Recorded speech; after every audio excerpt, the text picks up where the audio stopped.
It was my third month on the night shift at Willow Creek Rehabilitation Center, a sprawling facility tucked away in the rural outskirts of a mid-sized Midwestern town.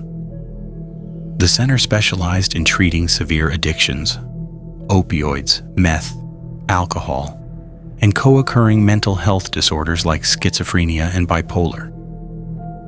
The building itself was a converted old asylum from the 1920s, with thick stone walls, barred windows on the lower levels, and a perimeter fence topped with razor wire that hummed faintly from the electric current running through it. Security was tight. Key card access for every door, panic buttons in every room, and a network of over 50 cameras feeding into a central monitoring station where I spent most of my 11 p.m. to 7 a.m. shifts. The job wasn't glamorous.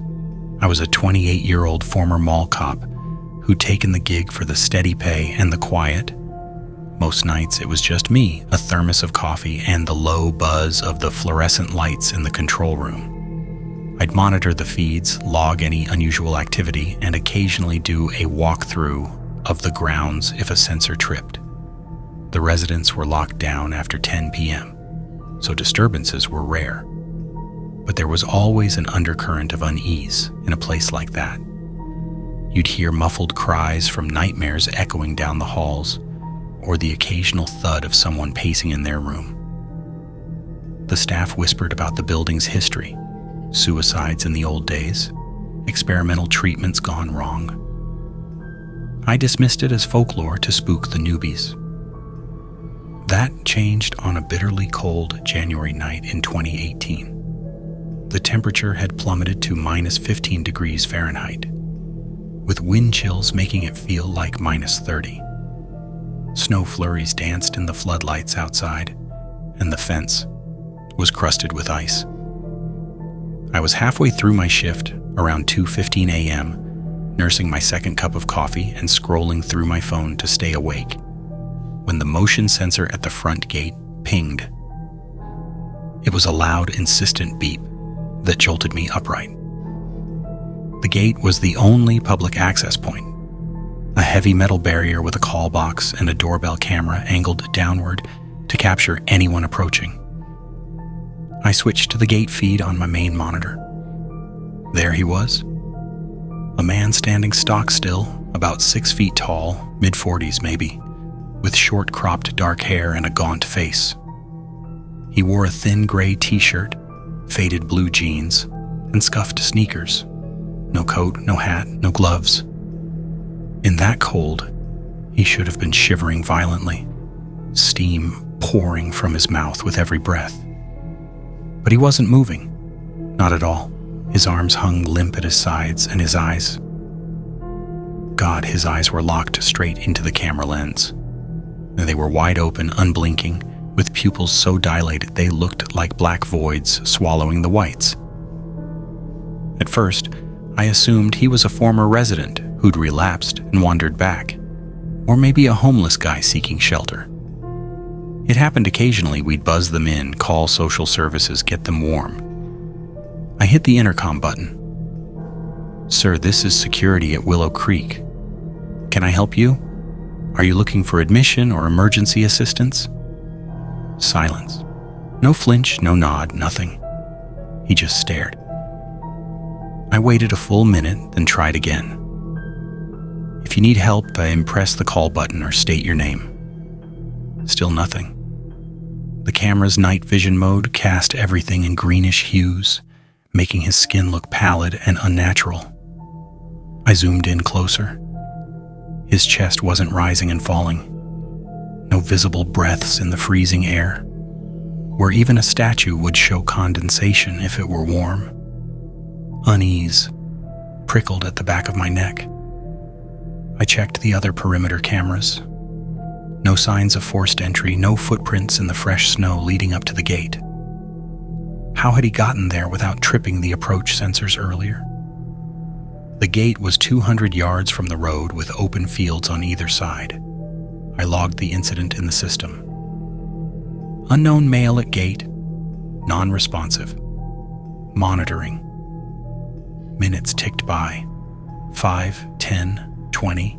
He didn't shift his weight, didn't rub his arms for warmth, didn't even blink. I started timing his stares. 30 seconds, a minute, 2. Humans blink every few seconds. This guy was like a mannequin. By 3 a.m., I'd called my supervisor, Karen, who was on call but groggy when she answered. "Probably a junkie in a stupor," she mumbled. "If he doesn't move in an hour, call the cops. Don't go out there alone." I didn't want to. The control room felt safer, with its locked door and array of screens. But as the clock hit 4 a.m., he was still there. I panned the camera around. No vehicles nearby, no accomplices, just him staring. His expression wasn't angry or pleading. It was utterly blank, like a mask. I began to wonder if it was a prank, maybe a dummy propped up by bored locals. But dummies don't trigger motion sensors with body heat. At 4:30 a.m., I couldn't take it anymore. I dialed the non-emergency police line. "Yeah, we've got a suspicious individual at our front gate. Been standing there for hours in the cold, not responding." The dispatcher promised a patrol car within 20 minutes. I kept watching. At 4:45, just as red and blue lights appeared in the distance on the road cam, the man vanished. One frame he was there, the next, gone. No blur of movement, no footsteps retreating. The snow around the gate was pristine, untouched. The officers, a burly sergeant and a young rookie, arrived, shone their flashlights around, and radioed back. "No one here. Ground's frozen solid, no prints. You sure about the footage?" I emailed them a clip. They reviewed it in their car, then came to the gate.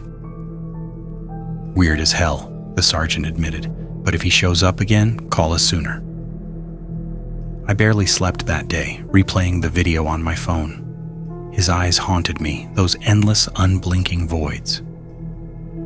The next night I arrived early, double-checked the cameras, and settled in with extra lights on. 2:17 a.m., ping. There he was again. Same spot, same clothes, same stare. This time I didn't speak, I just watched, my hands trembling on the mouse. He stayed until 5:45 a.m., disappearing just before dawn's first light. Co-workers noticed my jitters the next morning. "Ghost of old man Wilkins," one joked. Wilkins was a legend, a patient from the asylum days who'd escaped, frozen to death outside the gate, eyes wide in death. I laughed it off, but inside, dread coiled tighter. Night 3, ping at 2:20 a.m. I refused to look.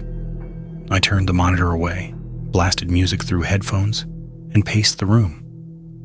The motion light stayed on for hours.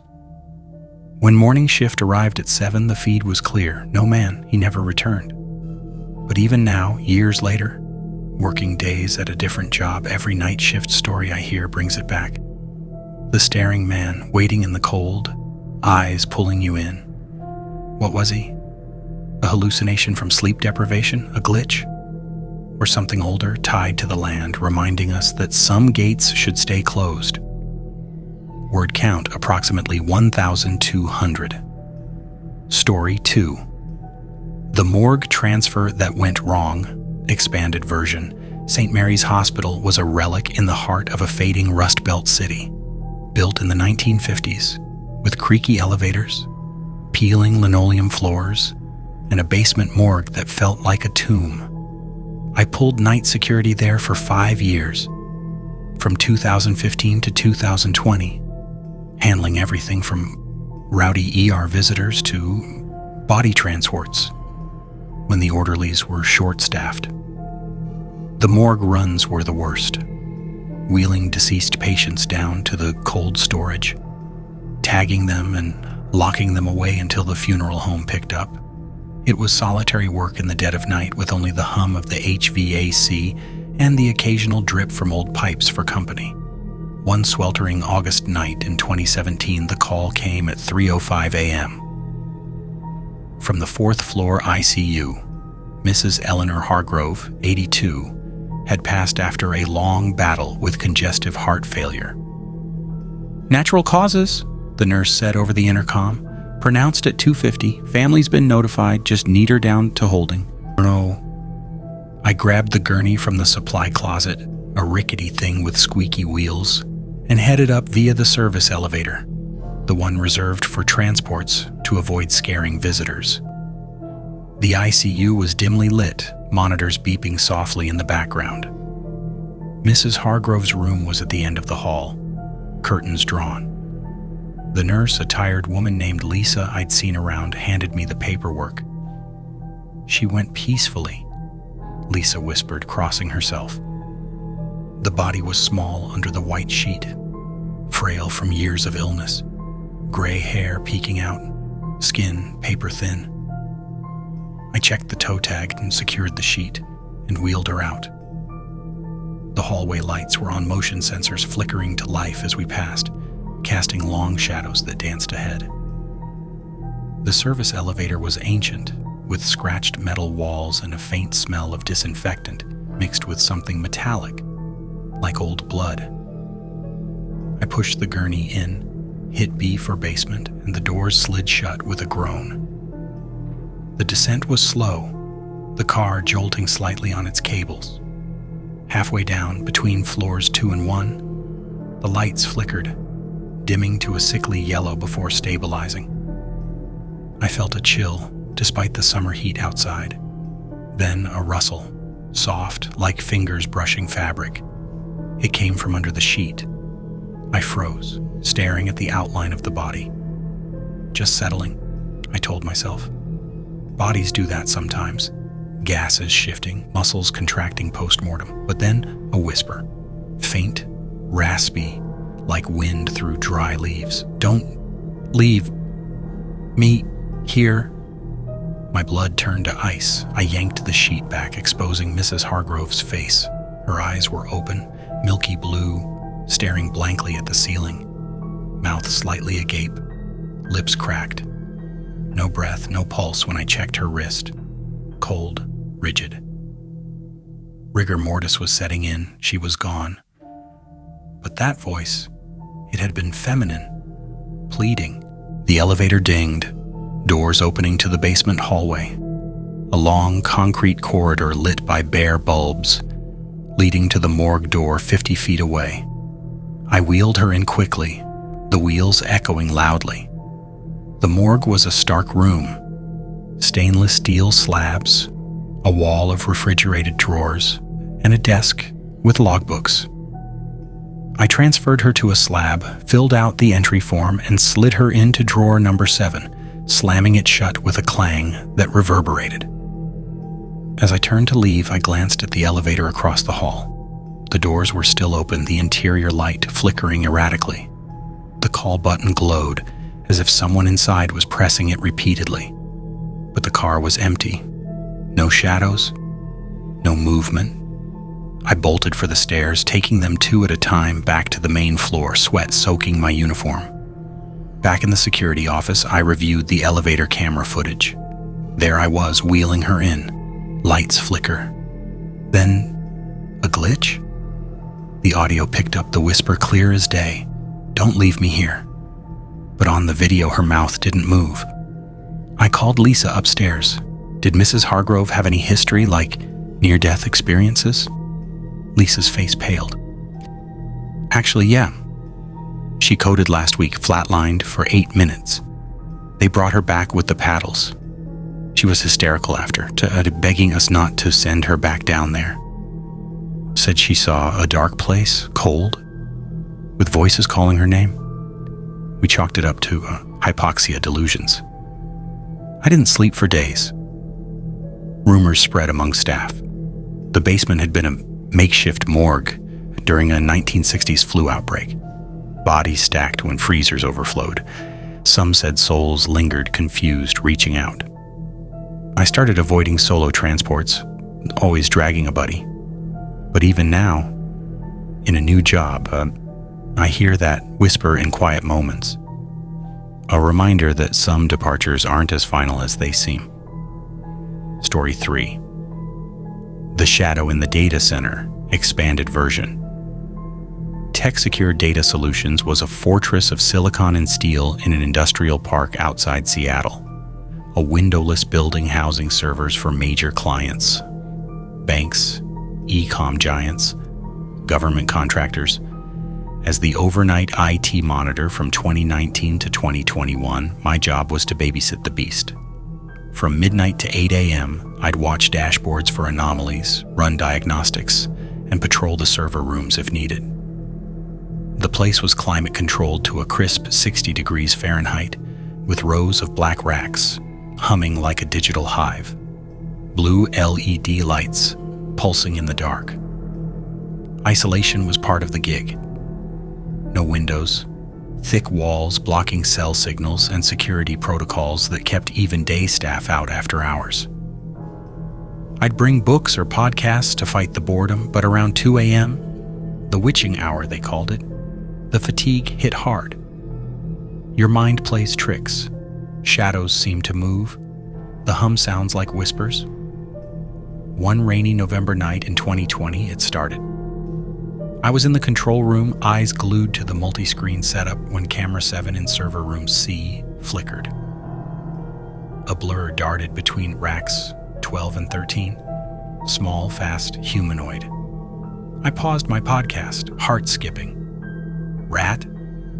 We had pest issues before. I switched to high-res, rewound. There, clearer now. A child. A girl, maybe 8 to 10, in a white dress or nightgown. Long, dark hair whipping as she ran full tilt down the aisle, then vanished around the corner. Adrenaline surged. Kids weren't allowed, strict policy. I checked entry logs, no breaches, alarms silent. I grabbed my flashlight and radio, headed to room C. The door whooshed open with my key card, cold air rushing out. I walked the aisles, beam sweeping. Nothing. No footprints on the grated floor, no hiding spots small enough for a kid. Back at control, I reviewed again. The timestamp, 2:32 a.m. She appeared from nowhere, ran 20 feet, gone. 20 minutes later, another alert, same camera. There she was again, sprinting the opposite way, dress fluttering. This time, she paused mid-stride, turned toward the lens. Face pale as milk. Eyes huge and dark, mouth stretched in a silent scream. Then she bolted, fading into static at the frame's edge. Panic set in. I locked the control door, called the on-call manager, Raj. Intruder alert. Looks like a child in C. Raj groaned, half asleep. Probably a reflection or AI glitch in the cams. Run a diagnostic, I'll check in morning. But it happened a third time at 3:15. Same girl, same path, same terrified glance. I didn't leave the room until dawn. When day shift arrived, I showed the footage to Raj and the team. Brows furrowed. Weird, Raj said. But hey, remember yesterday? Client from Apex Finance was here for emergency maintenance around 6 p.m. Brought his daughter. Babysitter flaked. She wandered in for a minute while he worked. Security escorted her out. My stomach dropped. Timestamp on the video is 2 a.m., hours after. Raj shrugged. Must be a loop error. Old recording overlaid. They ran tests, systems clean. No glitches, but I couldn't shake it. I dug into the building's history online during off hours. The site had been an orphanage in the 1940s, shut down after a fire killed several kids. One girl, Emily, age 9, reportedly hid in the basement vents, screaming for help as smoke filled the air. The data center was built over the ruins. Nights after, I'd feel watched in room C. Shadows lengthened unnaturally. The hum warped into faint cries. I quit soon after, taking a desk job. But I wonder, was it Emily replaying her terror, or something mimicking the living girl, luring the unwary into the cold dark? Story 4, The Empty Hallway. Pager. Mercy General Hospital in a quiet New England town had seen better days. Parts of it dated back to the Civil War era, with additions tacked on haphazardly. The third-floor east wing had been shuttered since a 1980s electrical fire gutted it. Blackened walls, melted wiring, rooms filled with dust-covered relics like old IV stands and wheelchairs. As night security from 2012 to 2016, I had to patrol it hourly, flashlight sweeps for vandals, leaks, or squatters. It was eerie, echoing footsteps, drafts whispering through cracks, the faint char smell lingering. One foggy October night in 2014 at 4:02 a.m., my pager buzzed, "Code Blue, room 312, East Wing. All hands respond." Code Blue meant cardiac arrest, full team scramble, but the East Wing, empty for decades. No patients, no power. I radioed dispatch. Confirm location, East Wing's closed.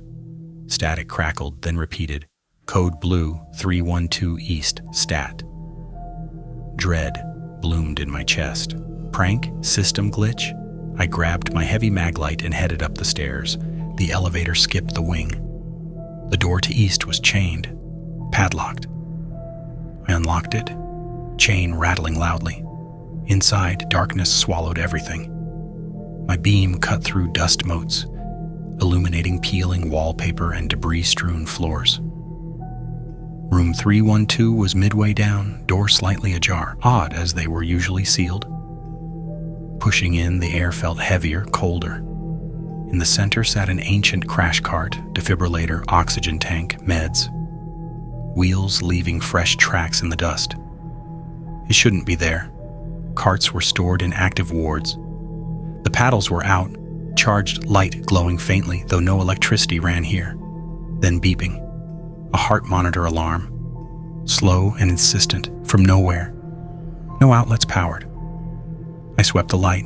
Empty room, save for a rusted bed frame. The beeping stopped.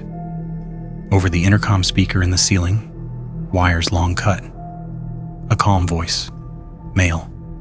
Charging to 200 clear. I backed out, slamming the door, heart thundering. Downstairs, I checked the system. No code logged. No one else paged. Dispatch swore they hadn't sent it. Morning maintenance found the cart. Moved from basement storage overnight, no logs of who. The defib's dead battery screen read, "Patient unknown." TOD 412? My exact time in the room? Digging into records, I learned room 312 was ground zero for the fire. A patient, John Doe, coded there. Staff tried reviving him as flames spread, but he died at 4:12 a.m. The pager system had glitched during the chaos, calling phantom codes. I requested transfer to days. Some places hold on to their dead, but replaying final moments. Mercy General was one.